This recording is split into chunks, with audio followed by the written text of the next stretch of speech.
Kipengele cha kwanza kiko kwenye mambo ya imani, kwamba Mungu anataka kututhibitishia kuwa anayejitegemea peke yake ni yeye tu. Wa min kulli shay'in khalaqna zawjayn la'allakum tadhakkarun, na katika kila kitu tumeumba jike na dume ili mpate kukumbuka kuwa Mungu ni mmoja tu. Nyinyi mnategemeana, kuwepo kwenu kunategemea kuwepo kwako kunategemea kuwepo kwa watu wawili, na kila mtu anategemea kuwepo kwa wawili ndio awepo yeye, awe mwanamke awe mwanamume. Lakini kwa Mungu haiko hivyo. Mungu si tegemezi. Kwa hivyo la kwanza kabisa ambalo unaweza ukalisema katika falsafa ya ndoa ni hilo la kwamba Mwenyezi Mungu anathibitisha kuwa yeye ni totally independent na sisi completely dependent. Sisi tunamtegemea yeye kwa kila kitu, na tunategemeana wenyewe kwa wenyewe kwa kila kitu, na tunategemea maumbile aliyoweka yeye kwa kila kitu. Bila ya hewa, bila chakula, bila maji, bila hatuishi sisi. Na bila mwanamke na mwanamume jamii zetu haziendelei tena, tutamalizika. Kwa Mungu kinyume cha haya. Kwa hivyo falsafa la kwanza kabisa kubwa kuliko yote ni kuthibitisha kuwa Mwenyezi Mungu ni mmoja na sisi kwamba tunategemeana. Tunamtegemea yeye na tunategemeana. Hilo la kwanza. Kwa hivyo sisi ni kama maringi ya baskeli, moja la mbele, moja la nyuma. Lazima yawemo. Likiwa moja dogo nyingine kubwa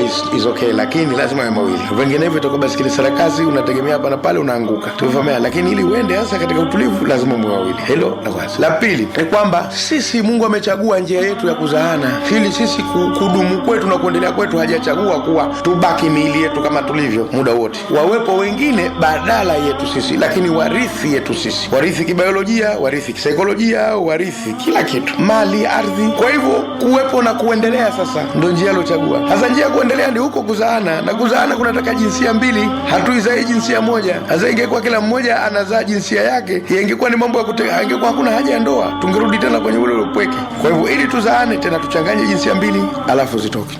Lakini ndani yake vile vile kataka hekima malezi, kataka hekima mapenzi, zote hizo zitoke humu ndani. Kwamba ikiwa wewe mwenyewe tu kujipenda mwenyewe hakutoshi, huo zaidi ni ubakhili kujipenda mwenyewe. Lakini kupenda mwenzio ni ukarimu. Kwa hivyo akatengeneza tena mapenzi ya kupendana na kukirimiana na kusaidiana na kuhurumiana. Sifa zote hizo zinapatikana tena katika jambo linaloitwa mapenzi. Yawe ya ngono au ya mapenzi aina yote. Lakini hasa hii kwa sababu mnakuwa watu baki. Wewe na mkeo mnakuwa si watu wa moja, mmetoka mbalimbali mmekuja kuungana. Kwa hivyo pale ndio hasa kumpenda na kumkirimu mtu mwingine kunapojitokeza.